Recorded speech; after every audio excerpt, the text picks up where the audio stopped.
Hello everyone. One more question from JEE Mains. ये हमारा question है f of x square minus 4x plus 4 equals to x square plus 1, जहाँ पे हमें f1 find करना है और इस f1 की वैल्यू जो है वो लेस देन 8 रहनी चाहिए। Let's start. इस क्वेश्चन को सॉल्व करने के लिए पहले हमें f जिस फंक्शन पे अप्लाई हो रहा है उस फंक्शन पे फोकस करना है। तो ये जो फंक्शन है ये 1 के इक्वल होना चाहिए। तो हम इस फंक्शन को ऑलरेडी 1 के इक्वल लेके सॉल्व करेंगे ताकि हमें x की वो वैल्यूज पता चल सके जिसके लिए ये एक्सप्रेशन हमें 1 देता है। So let's take this expression x square minus 4x plus 4 और इसको 1 के इक्वल पुट कर देंगे। अब इस 1 को इधर ट्रांसफर करेंगे तो हमारे पास जो एक्सप्रेशन आएगा वो होगा x square minus 4x plus 3 is equal to 0। इस क्वाड्रेटिक इक्वेशन को आप मिडिल टर्म स्प्लिटिंग या क्वाड्रेटिक फॉर्मूला से सॉल्व करके x की ये जो फैक्टर्स है निकाल सकते हैं, जो कि है x minus 3 and x minus 1 equals to 0। अब इन दोनों फैक्टर से हमारे पास में दो वैल्यूज आई x की, एक हुई x इज इक्वल टू 3 और दूसरी वैल्यू हुई x is equal to 1।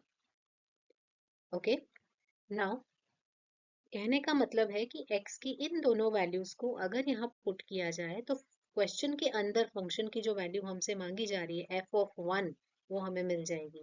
Next condition है कि ये f ऑफ 1 आपके पास आ जाए तो वो लेस देन 8 होना चाहिए। तो हम इन दोनों वैल्यूज के लिए फंक्शन का जो वैल्यू आएगा वो फाइंड करेंगे। पहले हम x इज इक्वल टू 3 लेते हैं और फंक्शन की डेफिनेशन कहती है कि हमें एक्स स्क्वायर प्लस 1 करना है अगर हमें फंक्शन की वैल्यू किसी पॉइंट पे निकालनी है। तो हमें x इज इक्वल टू 3 पे फंक्शन निकालना है, तो हम x की जगह पे 3 पुट करके वैल्यू निकालेंगे, दैट विल बी 10, बट ये ग्रेटर देन 8 है। और हमारी जो कंडीशन है वो कहती है कि हमें जो फंक्शन चाहिए वो लेस देन 8 चाहिए, जैसा कि क्वेश्चन में भी दिया है, इसलिए ये वाला आंसर कंसिडर नहीं किया जा सकता। नेक्स्ट हम ले x इज इक्वल टू 1 और सेम प्रोसेस, इस प्रोसेस को फिर से रिपीट करें तो हमारे पास होगा 1 स्क्वायर प्लस 1 दैट इज 2। इस बार ये वैल्यू लेस देन 8 आई है, इसलिए हम इस आंसर को कंसिडर कर सकते हैं। क्वेश्चन था find f1 where f1 is less than 8, so f1 is coming less than 8 और हमें f1 की वैल्यू बतानी है, तो f1 की वैल्यू हमारे पास में आ रही है 2। That will be the answer. Thank you so much for watching.